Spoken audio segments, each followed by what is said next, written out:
Can you guys see?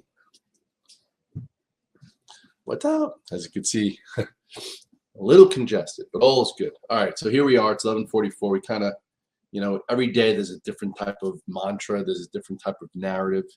Yesterday, the narrative was, hey, we just went out really strong on Friday and boom, had a bunch of overnights, trim some strength just in case this type of action happens where we have to sit through consolidation, sit through some bull flags forming, sit through a little bit of back and forth and control ourselves and maybe find some cash flow.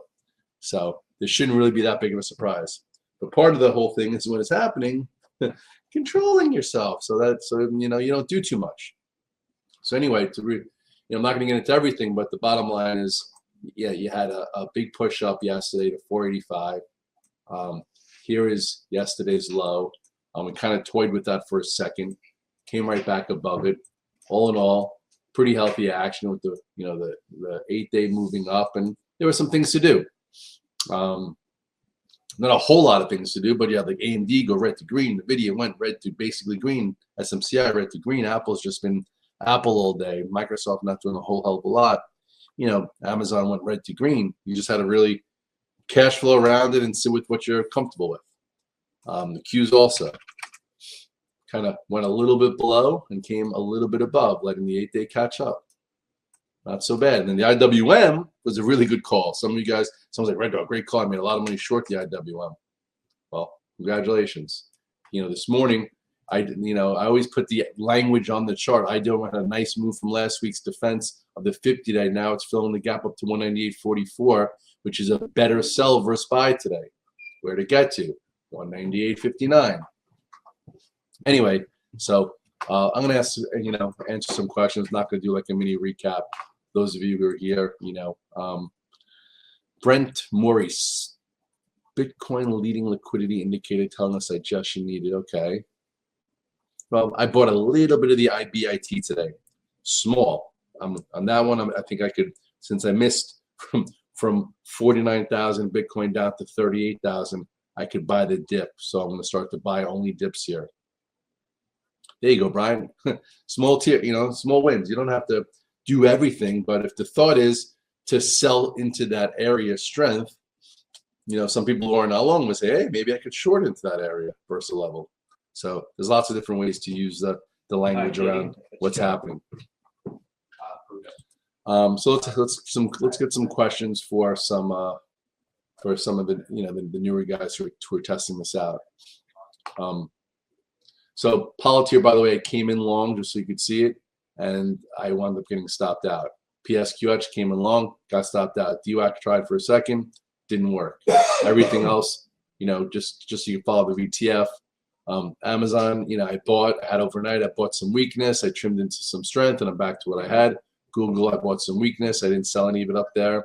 IBIT, I just bought a little bit down low. NVIDIA, I've been trading. MSOS, I bought a little bit in the hole. Oxy, I trimmed some strength, and now I just put a stop in. SoFi, I trimmed some strength, now put a stop in. XBI came in overnight, and I just bought a little bit. And then as far as the options, KWeb, I've been accumulating, so into that big gap up, I kind of trimmed some of it just to be, a little careful. And then nothing else was worth anything to buy or sell, really. And other than that, I try not to do a whole hell of a lot. So, Scott, I see you do a mix of options and stock. What are your suggestions? It all depends. It depends on your conviction, depends on what the setup is, depends on if it's an earnings play, depends if it's all or nothing, depends if you're trying to play a setup that you think could trigger, and then once it goes, you can turn straight options into a call spread, and that movement could actually finance itself by the way it goes. It's all different. Sometimes, if it's it's a lotto play, I don't really put more than 2,000 to 5,000 into it. If it's a really bulky setup that I don't want to miss, maybe you put 10,000 to 15,000 in it. It all depends. As far as trading wise, it's different, shares wise and stuff. It's mostly tiers. I talk like tier 1, tier 2, tier 3. Tier 1, I like it. Tier 2, it better be getting ready to go. And tier 3, it's in motion, and usually I have too much of it, and I'm a little bit uncomfortable, and I want to sell some strength, get comfortable, make some cash flow, and then trail it and peace out, and then hold what I want to sit in. I have a question. Gold.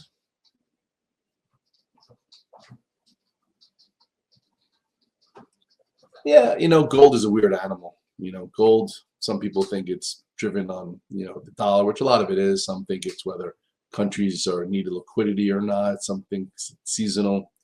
I hate to say it, I'm not that smart with gold. I use the moving averages and kind of happy the way it looks a little bit better right now. You do have a little lower wedge. It'll be interesting to see which way this GLD goes. I've lost, I made and lost, into this down move. I made a lot of money buying gold just for that week. But then the GLDs that I have for February 9th, I'm kind of been playing for a bigger macro move that didn't happen. I was looking at the weekly chart, and yeah, the weekly chart's still okay, hanging by a thread. It looked much better when it was up here, but it failed. And then you look at the monthly chart still looks fine, but it's taking its time, where I have to maybe listen to my own thought process on, just because it didn't work in February, maybe it doesn't work in March, or it does work in March. So, here's the cup and handle on the monthly, and it seems like it's ready to go, but it just hasn't.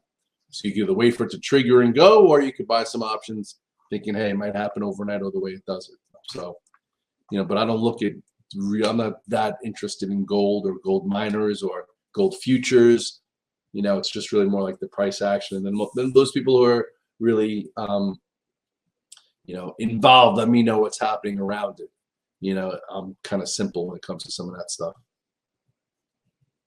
Yeah. What brokerage do you use for the work account? I use Sterling. Sterling is a software provider. So that's and then we have Prop Reports, which, adds up the daily P&L, up and down. And then up here, this is TrendSpider. I came to TrendSpider really with Jake, and Jake was my relationship, and Jake left and went on his own. I'm still there. I don't get many synergies from them. I had TradeView beforehand. It does what I needed to do, and I probably could do more with some filters and stuff, but it's not exactly my style. I don't have the time of the day to be a filters trader, a go-to-loss trader, a momentum trader, an option. I need to, have my world here. My active account, my swing account, my options account, and then a box account that usually makes me win more, lose more, and then I have my long-term accounts that have nothing to do with T3. It's just monthly flows.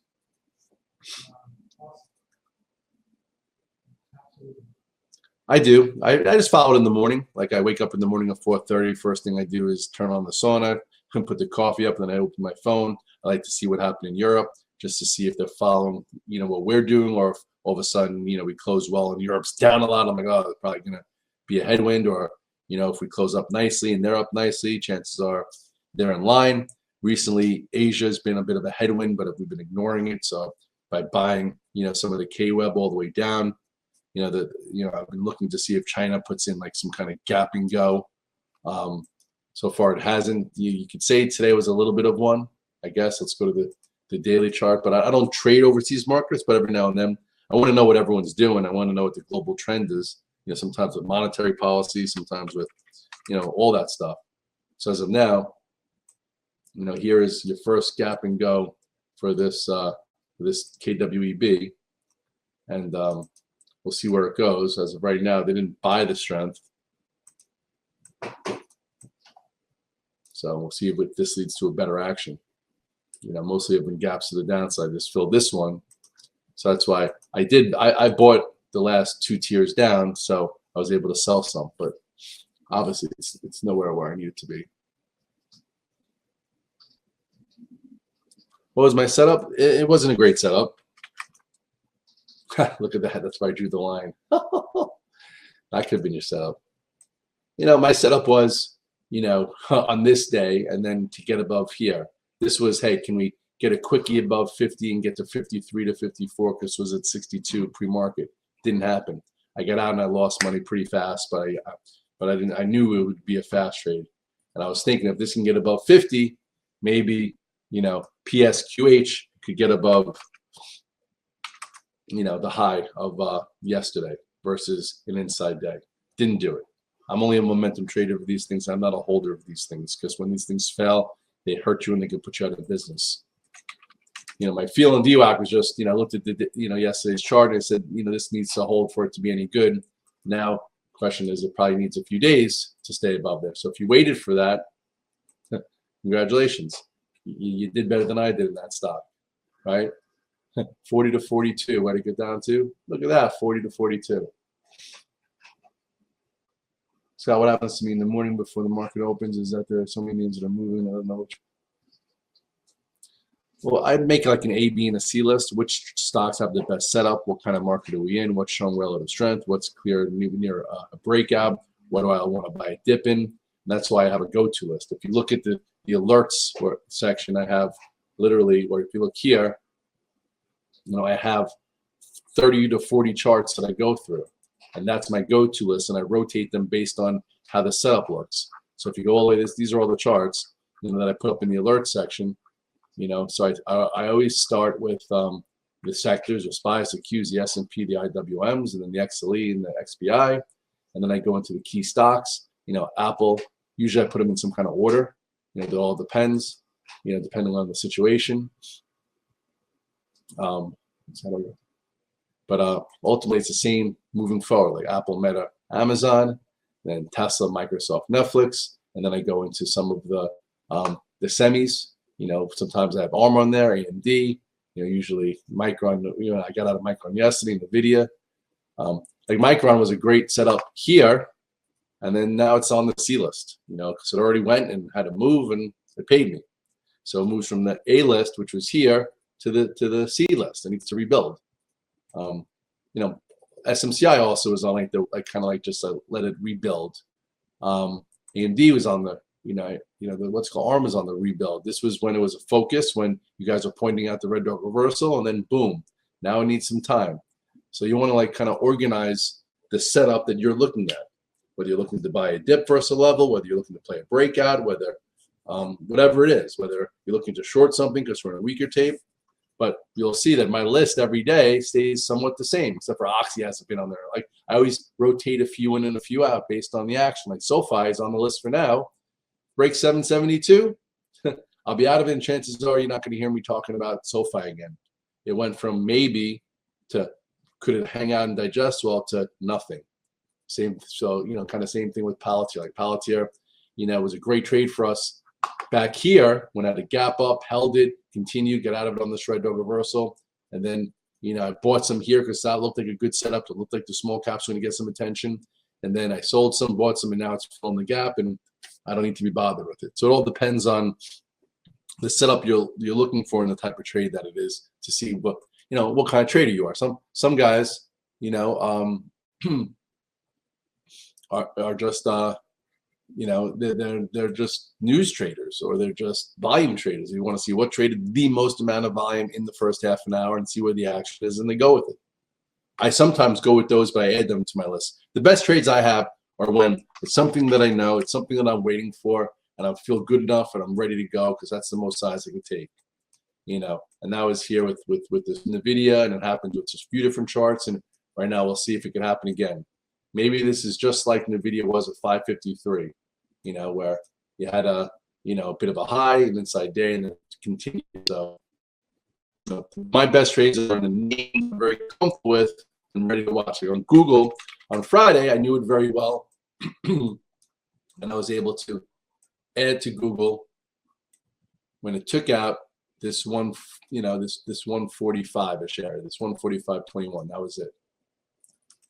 Had confidence, and then I was able to sell some, and now you can just put this like this, it's hanging here, and hopefully we'll be able to see in time it hold this and continue to go sideways to continue to the upside. It all depends when the trade changes. Okay, so let's do something. Like right now, NVIDIA. I'm long some NVIDIA. Okay, I'm gonna be leaving to go to to go to the gym. So the real stop on NVIDIA right now should be really right around here. If this is going to continue and it's going to head back up and be awesome, you could be tight, really tight. If I had like a lot of shares, I would put a stop on some here because it's not that strong if it gets below there.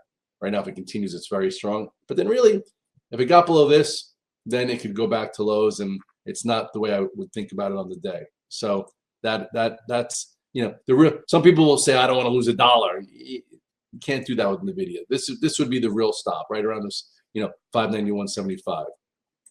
But Google's a little different. Google, you know, probably would be the low of the day. That would mean like some kind of crazy news came out. You know, I added to it, never sold it. If I had too much size, which I don't have too much size, I'd probably put a stop on some right here, you know, and then the rest of it, the low of the day.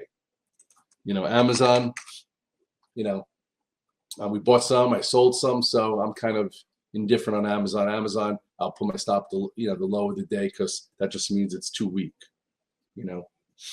So that's like my trade management isn't about 30 cents, 50 cents. It's about what type of trade am I in, and how does this trade change where I don't want to be in it anymore, you know. So that's where I put my stops in. Same way with like now XBI, you know, I didn't sell into strength. I'm not really committed to it. So now my stop for XBI is the low of the day. I just added to it prior to that. So you can see on the VTF, you know, I just added to the XBI. I'm not giving it much room. At 1140 versus the low. And now, you know, it shouldn't, if it breaks that, I'm done with it. Make sense, Jack? What do I think about APP? I like OPP. You down with OPP? Just kidding. APP. I don't really know it, but it looks pretty good. You know, last time I guess somebody brought it to my attention, looked like it was going to break out and it broke.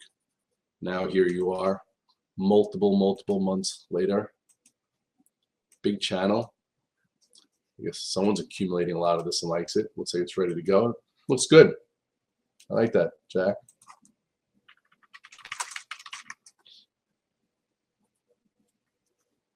Yeah, looks like it's ready to take that out.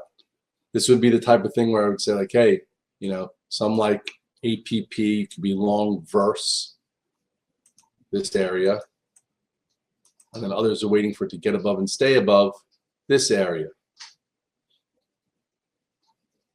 What's up, Lily? Oh, that was your play? Okay, got it. SMCI has been strong all day. Look at that king and queens formation though. When it comes down and then it gets bought right away, pretty bullish usually. Same on the other side. When something goes up and then it comes down right away. It's rebuilding. It's like if I was long this one, it's that loose and wide, you'd have to put your stop right here at 431. Otherwise, we'd have to be at the low of the day. Or some would say, hey, you know, you could put it in, you know, right here. Right, if you think this is going to continue to the upside, it probably doesn't break below here and then has more continuation up there if it wants it. That's just my thought process. Yeah.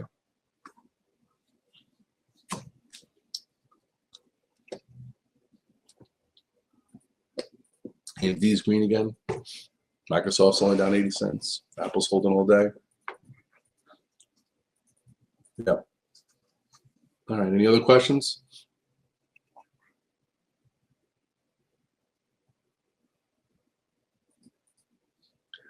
Sometimes I look at open interest, but mostly I look at the chart.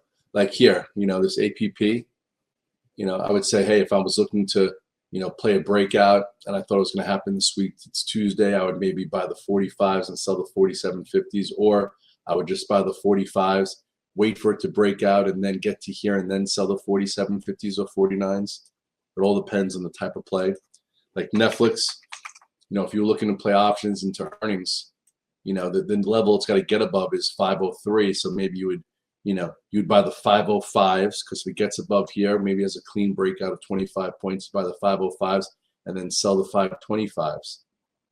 So, you know, basically the above 505 gets to 525. That would be like a realistic play.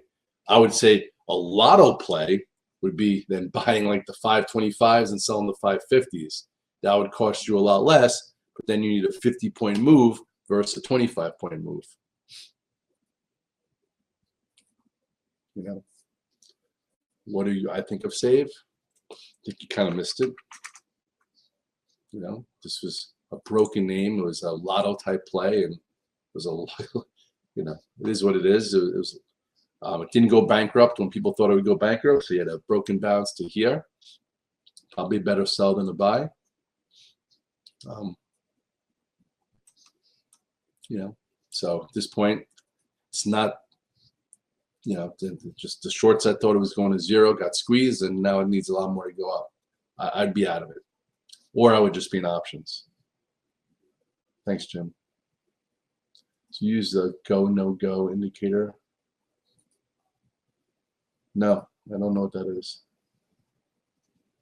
I don't use many indicators. Toast? Yeah. Not trading well. Toast was upgraded here and then was sold and it broke below there, and it's been broken since. It kind of reminds me of the same thing that happened to Palantir. You know, we had a great trade and then it got noisy, and Palantir kind of gave us all a great move from right around here and then through here to there, and then it broke, and then it made a lower high, and then it broke, and then it had a red dot reversal, and a whole lot of bad trending. Now this actually is in the gap and it's not worth it. So this toast is just nothing good looking about this. It actually looks like it's heading lower. Another failure into the moving averages. Looks like this could be a bear flag. Not special. We like to be in things that are special, where they're buying the dip, or it's making higher lows and higher highs, and that's not this if you're long. It actually looks like a little mini head and shoulders pattern where I think we could be in a little bit of trouble. It's toast, Jimmy. Mara. Mara, like crypto, is coming a lot. It's trying to build a lower level here. Say it's a little bit of a bear flag, or sometimes these flags trigger to the upside. It all depends what Bitcoin's going to do. This was your red dog reversal sell, and if you sold it there at 26, it's a lot easier to try it down here. You have to watch Bitcoin though. I did buy a little bit of the IBIT small. So I'm going to put my money where my mouth is, which is what I do for a living. Not just talk, not just banter. You know, here's come turning this into a doji.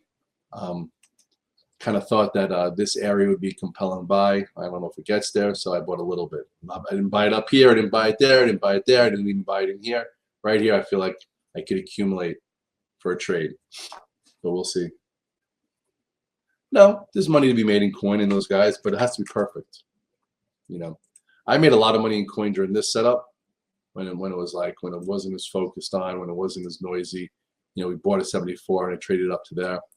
I didn't really maximize this move. I made good money in other places. Again, if you're gonna play coin and Mara, you got to trade Bitcoin. You have to really watch them close because they're really fast. I was trading Nvidia and Apple and Microsoft and other things, so it just wasn't something I was hyperly focused on. And now, is it worth an area to look at? Yeah, you could say it is.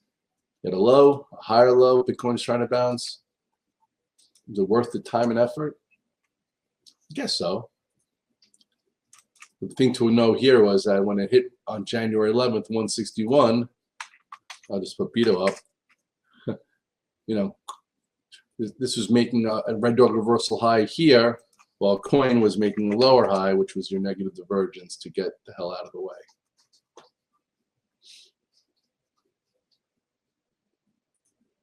$110. Yeah, if it gets there. Actually, even well, 200 day now, or you could even say this. Yeah. Well, now you have today's low to trade against. Right there. Now the moving averages are all pointing there, so there is some room if it wants it. Yeah. Crypto, Jason, did their trades.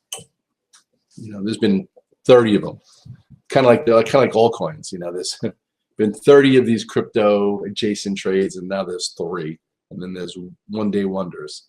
In crypto land, there's Bitcoin, and then there's Ethereum, and then when they're super hot, maybe there are some altcoins everywhere, but 90% of the altcoins are going to be zero, so you have to be very careful the same way. A lot of these cryptos are going to be zero. I learned that, during my crypto experience.